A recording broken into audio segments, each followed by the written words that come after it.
लोहे का दाग जानवर पर हो तो उस जानवर की कुर्बानी का क्या हुक्म है? चुनांचे जिस जानवर की रान वगैरह पर लोहे से दाग दिया गया हो तो उसकी कुर्बानी जायज़ और दुरुस्त है। चुनांचे फतावा हिंद के अंदर हुआ है जूजुल्लती बिहा कय्युन, फतावा हिंदिया जिल्द नंबर 5 सफ़र नंबर 297 जो मकतबा रशीदिया का छपा हुआ नुस्खा। अलबाबुल खामिस फी बयान महल इकामतिल वाजिब, रद्दुल मुख्तार जिल्द नंबर 6 सफ़र नंबर 325 जो HM सईद कराची का छपा हुआ नुस्खा है। अब दूसरी सूरत फ़ुक़हा इसमें ये लिखते हैं मगर बेहतर ये है कि कुर्बानी के जानवर में कोई ऐब ज़ाहिर ना हो, इसलिए दूसरा जानवर कुर्बानी करना ये बेहतर है, ताहम वो भी जायज़ है।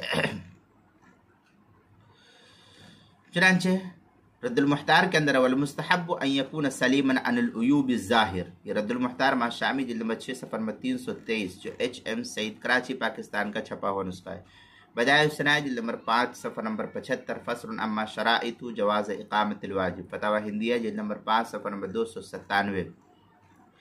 और कुर्बानी के मसाइल का इंसाइक्लोपीडिया उसके हरूफ तहजी लाम, उन्वान है लोहे का दाग, सफ़ा नंबर 154 पर इसको नकल किया गया है।